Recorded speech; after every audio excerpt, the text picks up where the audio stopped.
Here to talk about this is Travis County GOP Chairman Matt Mackowiak and Ed Espinoza from Progress, Texas. Thank you both for being here tonight. Sure. Good to be here. Well, although the Trump administration says the Affordable Care Act will remain in place for now, President Trump is asking congressional leaders to come up with a replacement. Matt, you first. What do you think lawmakers will come up with?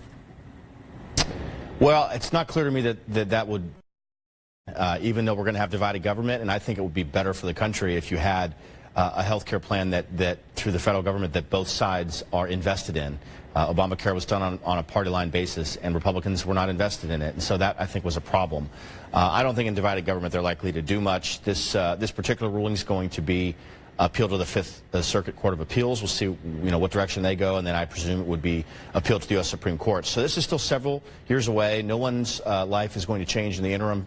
It's going to be on hold until those appeals are held. So we'll see where it goes from here. I do think, again, it would be a great thing if Republicans and Democrats could agree on a new health care alternative to Obamacare. The premiums are up 105% in the last 4 years in the 38 states where the exchanges are available, and that's a problem for a lot of people.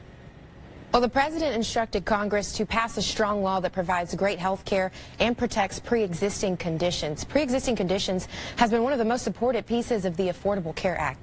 Ed, what else would you like to see Congress include in a new health care bill? That is the single most important element of health care reform, is the coverage for pre-existing conditions. When you look back to where this country was prior to the Affordable Care Act, anybody who had any kind of a pre-existing condition either had to stay at their current job in order to stay enrolled in health care, or they essentially had to go without health care. That is a big problem, and if you know anybody that has diabetes, that has any kind of an issue where they require regular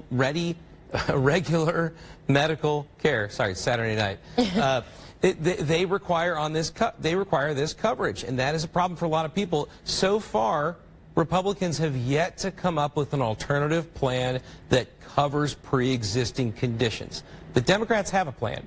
It's called the Affordable Care Act.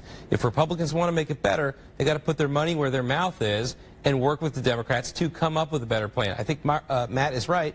They've had trouble doing that so far, but the chance in coming up with the alternative. Matt, what's your response to that?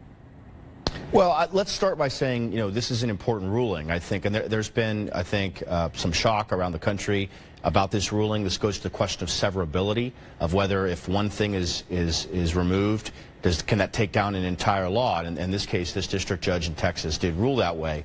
There's some question as to whether the Fifth Circuit will agree on the question of severability. Again, look, I think we've argued for years on the merits of Obamacare between the two parties. I'm not sure that debate is all that valuable now.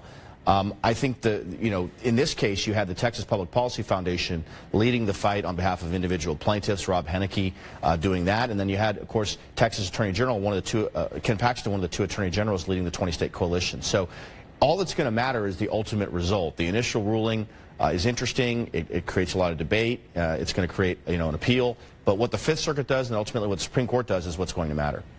Really quickly, both of you, Matt and both Ed, well, first you, Matt, will this decision be upheld by the Supreme Court, do you think?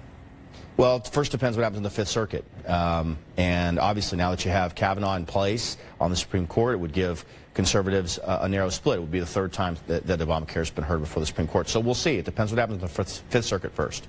What about you, Ed? Well, the last time that this came up before the Supreme Court, it was the King versus Burwell case, and that was decided by a split of 6-3. 5 of those judges in the majority 6 opinion are still on that court. So you have a lot of sympathy sitting on the court right now for the Affordable Care Act. I don't think that this will get very far past those justices. The bottom line is, if Republicans want an alternative, they have to stop trying to chip away at the law and come up with a new law. This was a major issue for them in the 2018 midterm elections. I don't imagine they'd want to make it the same issue for them again in 2020. Wow, well, it was great to hear from both of you guys. Thank you so much for joining us tonight.